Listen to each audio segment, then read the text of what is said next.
Hey guys, what's up? I'm going to do a quick unboxing of these two figures from the current Demogoblin wave. With these two figures in particular, these seem to be the more popular ones. I know I've been excited for this Vulture for a hot minute, so I'm glad I was able to get him. With Shang-Chi, I've been playing the mess out of Mortal Kombat using the Liu Kang character. I didn't really care for him because I'm not aware of his character that much. I don't know the history of him or anything like that. But through playing Mortal Kombat and using Liu Kang, I know now I'm excited for it. I'm gonna do a quick unboxing with these. I'm not gonna get into the articulation of all of it because there's tons of other videos for that. But I'm at least gonna go ahead and open them up and do a quick hands-on with it. Because a lot of times, whenever you get into opening up the figures and you first take it out the package and you kind of play with it and start posing it, that's the best feeling out of all this stuff, especially with the hobby. I'm doing the Vulture first. He's got the Demogoblin head for the Build-A-Figure as well as the extra head, which I like better. They put more effort into the sculpt.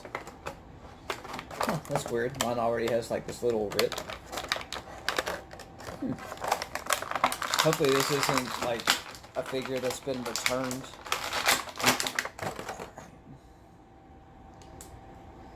Alright. He's stiff, so I'm gonna have to sit and mess around with him a little bit. Right now it kind of feels like maybe a peg on the leg might be broken, but it doesn't seem to be.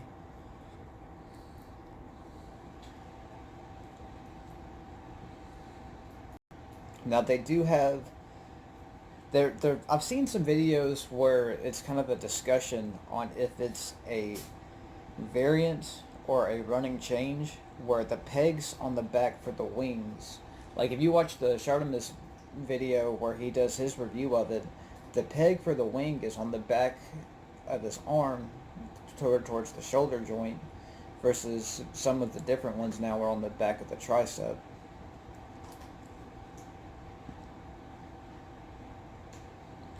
The head sculpt on this guy is very clean and well done. I kind of want to add a red wash to it just to make the flesh tones pop out a little bit more, and we'll see how that turns out.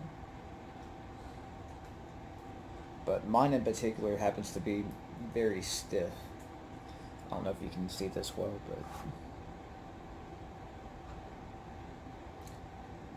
but that head's cool. I'm going to swap it out and put on the movie or MCU Vulture. I haven't seen anybody post pictures of that, so I at least want to try it out. And we'll see how these wings work.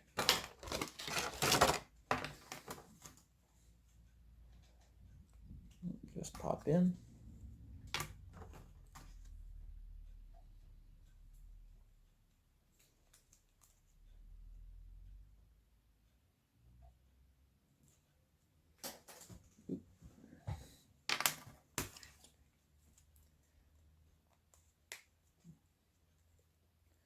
I like it so far.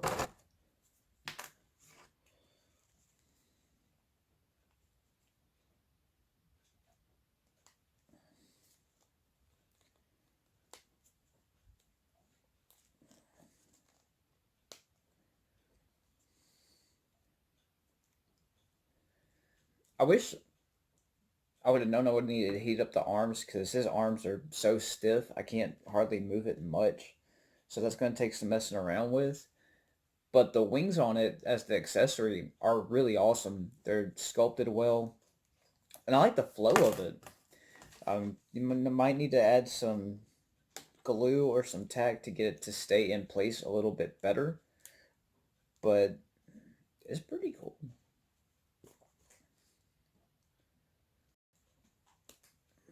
You can extend it or bend the arm to make it seem like it'll go a little bit longer with some reach. But with the flight stand, this figure will look awesome in your display.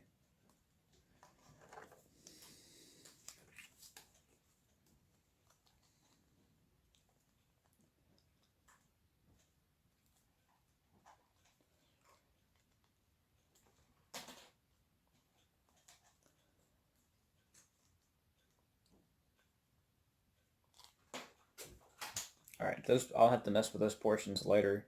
Those tricep areas are kind of a pain in the butt to mess around with. but so far the first impression of this figure is really cool. If you have a flight stand, then you're good to go just from the gate.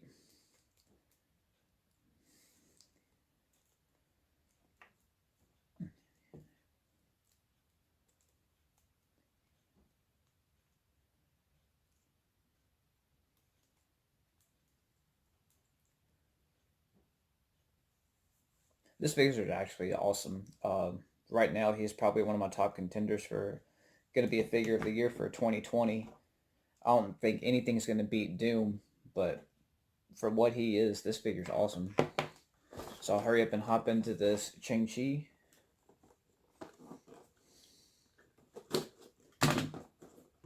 I know he comes with how many hands? 10 hands in the set of nunchucks. It's ridiculous.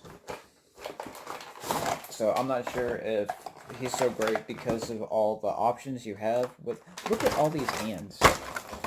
So you've got the two he already has, two here, two here, two here, two here. So you've got fisted hands, cupping hands, hands to hold these nunchucks, palms. It does have a lot of that. You've got painted on nips.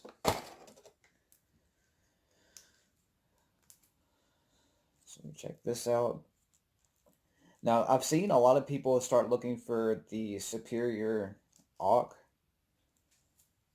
Apparently, he's getting to be a little bit more difficult to find than some of the others.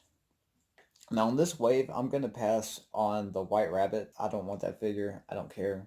I want the glider out of it, but outside of that, I don't need it. The same thing with this. This figure is very stiff, so I'm not sure if that's just from sitting in my car for a little bit before I was able to get it out and make this video. But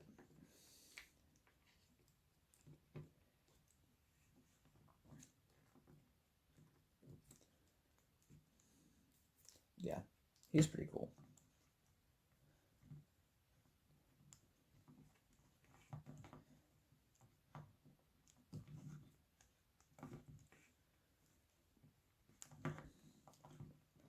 The little bare feet on him seems a little bit different sculpt than what they've been using for some of the past ones.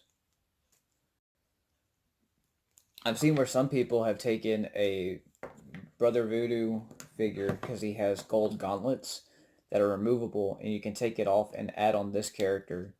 So it's just kind of a little additional detail that you can do. Now, the way that they did his bandana, how this flows, it looks really awesome. It's just a little bit different. It's something kind of new, but it just adds a little bit extra to this character. The butterfly joints are really cool.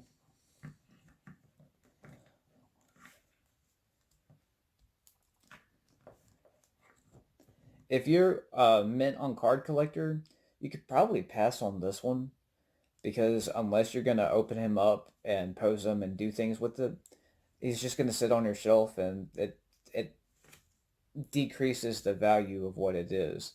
Now, if you're a customizer, then you can probably go buck wild with this because it's going to give you a lot of different options for what you can do. But between the two of them, if there was one must-have, it's going to be this Vulture. The Vulture's wicked. I'm really looking forward to being able to sit around and mess with him a little bit more. So, we will see how that goes. I need a flight stand just so I can go ahead and put him on the shelf. But between the two, go with the Vulture. I'm appreciating them. I like them. And if you got any questions or concerns, let's just talk about it, guys. Hope you have a good day.